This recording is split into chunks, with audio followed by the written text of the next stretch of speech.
Kadang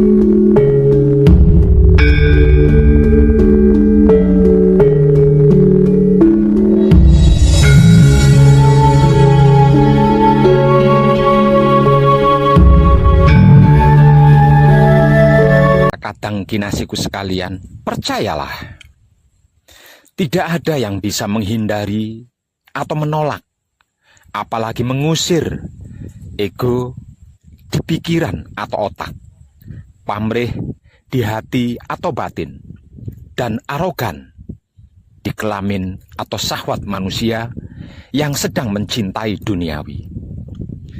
Selain dengan penyerahan diri secara total kepada Dat Maha Suci Hidup yang menggetarkan jiwa raga, dan kesadaran rasa cinta kasih sayang hidup kepada yang membuat pikiran gelisah, hati yang merana, dan syahwat yang brutal. Percayalah, endingnya kesadaran universal atau kesadaran murni, atau kesadaran tertinggi, atau kesadaran hidup seorang putra kekudangane Romo itu bukan pada sabar atau tidaknya, dan bukan pada terampilnya menahan emosi atau tidaknya, melainkan pada tentang mengenali emosinya dengan kunci dan menyalurkannya secara tepat dengan kesadaran rasa cinta kasih sayang hidup kepada apapun, siapapun, dimanapun, hingga sampai kapanpun. Dan inilah yang dimaksud dari menebar kesadaran rasa cinta kasih sayang Romo tanpa ego, pamrih, arogan. Sedangkan untuk menghubungkan kedirian putra dengan Romonya adalah perjalanan yang tidak diketahui oleh banyak orang. Bahkan putra itu sendiri, bahwasanya ketika mata mistik laku spiritual putra terbuka, maka mata fisik manusia tertutup. Sehingganya dia tidak melihat apapun, karena apapun itu tidak ada selain Romo. Masih ingat ketika saya mematikan di saat panjenengan berhasil mencapai puncaknya laku manekung atau laku gembleng? Namun panjenengan tidak melihat Romo, bukan? Itu karena Romo ono ing telenge rah saniro. Para putra maksudnya. Ada pada kesadaran hidupmu. Jadi, untuk bisa melihat Romo, maka putra harus mijilake Romo. Jeneng sira ingsun mijilake, mula jeneng sira kudu bisa mijilake ingsun. Katangku, putra kekudangane Romo, orang hebat, orang kuat, orang sakti, orang beriman, orang suci, orang tercerahkan maksudnya. Bukan mereka yang mampu melawan kemauan pikir di otaknya, kehendak batin di hatinya, keinginan syahwat pada kelaminnya. Atau bukan mereka yang bisa menahan kemauan pikir di otaknya, kehendak batin di hatinya, keinginan syahwat pada kelaminnya, dengan sabar atau kesabaran, bahkan dengan wahyu pancalaku sekalipun. Bukan. Sama sekali bukan. Putra kekudangane Romo, orang hebat, orang kuat, orang sakti, orang beriman, orang suci, orang tercerahkan maksudnya, adalah mereka yang bisa mampu mengenali, menguasai, dan mengendalikan kemauan pikir di otaknya, kehendak batin di hatinya, keinginan syahwat pada kelaminnya. Kemudian mampu bisa mengarahkan atau menyalurkannya secara tepat dengan kesadaran rasa cinta kasih sayang hidup kepada apapun, siapapun, dimanapun, hingga sampai kapanpun. Inilah arti maksud dari samu barang tumindak kinantenan sarwa mijil. Dan inilah bagian tertinggi dari seluruh lelaku bagaimanapun dan laku apapun istilahnya. Klimak akhirnya, klimak teguhnya, klimak rahayunya, klimak selamatnya, klimak bahagianya, klimak sempurnanya, dan klimak abadinya. Aku adalah kamu, kamu adalah aku. Namun aku bukan kamu, dan kamu bukan aku. Kalau kamu tidak bisa mijilake aku sebagaimana aku yang bisa mijilake kamu.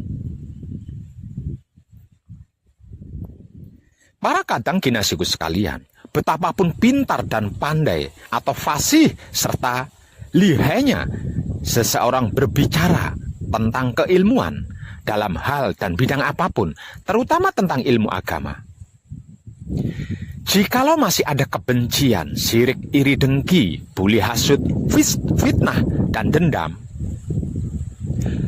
masih mencari-cari kesalahan orang lain, keburukan atau kejelekan dan kekurangan orang lain, kelemahan orang lain, menilai, mencela dan menghina, menghakimi, percayalah, sesungguhnya dia masih cetek, masih di seputar angan-angan katanya itu dan ini. Belum benar-benar mengerti, belum benar-benar memahami apa dan bagaimana itu ilmu, dan apa serta bagaimana itu agama yang diyakini dan merasa sudah dimilikinya. Kalau tentang ilmu, jika masih mencari-cari kesalahan ilmunya orang lain, keburukan atau kejelekan dan kekurangan ilmunya orang lain, kelemahan ilmunya orang lain, untuk dinilai, dicela, dihina, dihakimi, kemudian dijatuhkan dan dihancurkan, dan itu mengatasnamakan perguruan atau guru di perguruannya, percayalah, selain itulah orang sombong, arogan dan jumawa, yang berpikir dangkal. Sesungguhnya dia masih cetek, masih di seputar angan-angannya sendiri, yang mempercayai ilmu katanya orang lain dan ini itu. Belum benar-benar mengerti, belum benar-benar memahami, belum benar-benar mengetahui apa dan bagaimana itu ilmu yang dimilikinya. Karena tidak ada satupun guru atau perguruan yang mengajarkan dan menyuruh muridnya untuk melakukan keburukan. Jika sampai ada guru dan perguruan yang mengajarkan keburukan, berarti panjenengan salah berguru ilmu. Dan itulah yang disebut ilmu hitam. Maksudnya ilmu untuk berbuat jahat. Maka berhati-hatilah. Sedangkan kalau tentang agama, jika masih ada kebencian, sirik, dengki, buli, hasut, fitnah, dan dendam, masih mencari-cari kesalahan agamanya orang lain, keburukan atau kejelekan dan kekurangan agamanya orang lain, kelemahan agamanya orang lain, untuk dinilai, dicela dan dihina, dicaci maki, dihakimi, diajak berdebat, adu argumen, yang ujung-ujungnya menjadi pertengkaran dan perkelahian, bahkan perang, dan itu diatasnamakan agama dan Tuhan di dalam agamanya, percayalah. Itulah mayat hidup yang tidak berpikir walau berotak, tidak bernurani walau berhati. Namanya juga mayat hidup. Edan tenang.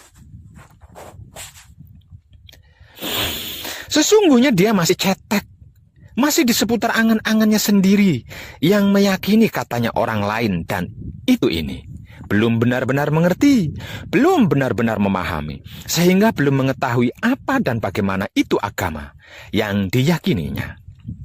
Karena tidak ada satupun agama dan Tuhan di dalamnya yang mengajarkan dan menyuruh pengikutnya untuk melakukan keburukan. Jika sampai ada agama dan Tuhan di dalamnya mengajarkan keburukan dan melakukannya, berarti panjenengan salah memilih agama dan salah memilih Tuhan. Maka berhati-hatilah.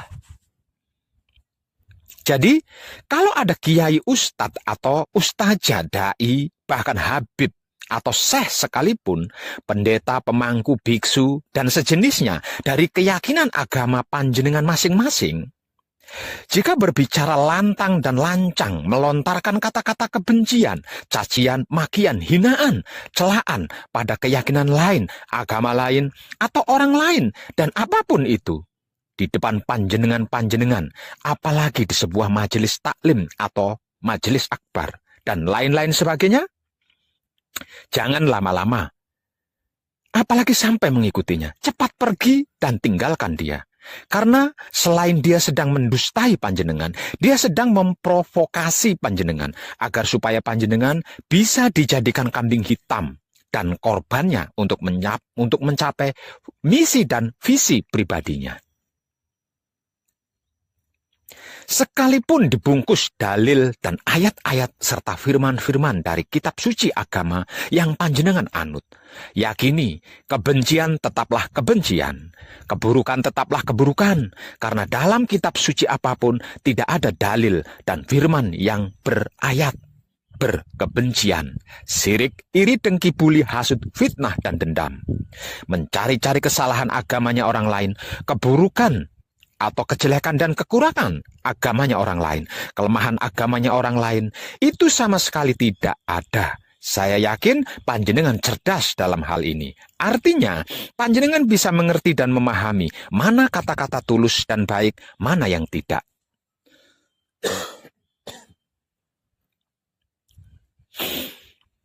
Terlebih lagi jika seorang itu mengaku putra Romo dengan mengatasnamakan namanya Romo, dan kunci dia mencari-cari kesalahan orang lain, keburukan orang lain, kejelekan orang lain, kekurangan orang lain, kelemahan orang lain, apalagi kepada sesama putra Romo. Kepada keyakinan orang lain, termasuk agama, dicari-cari kesalahannya, keburukannya, kejelekannya, kekurangannya, kelemahannya, untuk dihina, dicela, dicaci maki, tanpa sadar di akte kelahirannya, di KTP-nya, di ijazahnya, di surat nikahnya, dan lain-lainnya tercantum agama. Maka, selain itulah orang munafik dan pecundang. Sesungguhnya dia bukan putra Romo. Dia hanya ikut-ikutan demi misi dan visi pribadinya, dan sedang menjadikan panjenengan sebagai korban dan batu loncatan untuk mencapai misi dan visi pribadinya. Maka, segera tinggalkan sebelum panjenengan kemomoran dan menjadi kambing hitam korban misi dan visi pribadinya. Kadang kinasiku, saudara-saudariku, ketahuilah dengan kesadaran hidupmu. Manusia itu adalah makhluk yang terbatas, sedang yang dimaksud Tuhan, apapun sebutannya, adalah bukan makhluk dan tidak terbatas. Jadi, bagaimana mungkin kita sebagai makhluk yang terbatas ini merasa memiliki kemampuan bisa mengerti sesuatu yang jauh dari kapasitas kita, bisa memahami esensi di luar kemampuan kita yang terbatas ini? Kalau ini sampai terjadi, apakah itu bukan ego pamrih dan arogan diri yang sedang bermisi dan bervisi? Coba renungkan dan renungi dengan sadar. Jangan terburu-buru menyimpulkan dulu. Renungi dan renungkan saja dulu. Kira-kira iya begitu? Apa iya begitu? Ini dan disinilah salah satu akar masalah dari masalah-masalah yang tidak manusiawi paling utama, yang sedang tumbuh berkembang di NKRI, yang sama-sama kita cintai ini. Bahkan bisa jadi akan menjadi pemicu paling utama terjadinya aksi Panglima Sapu Jagat yang bakal terjadi sekitar tahun 2025 nanti.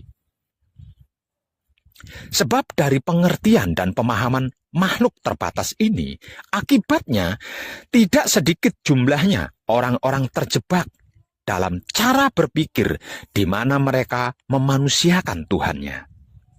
Sehingga merasa punya hak mendikte kemauan Tuhan, bahkan merebut dan mengambil alih kuasa Tuhan.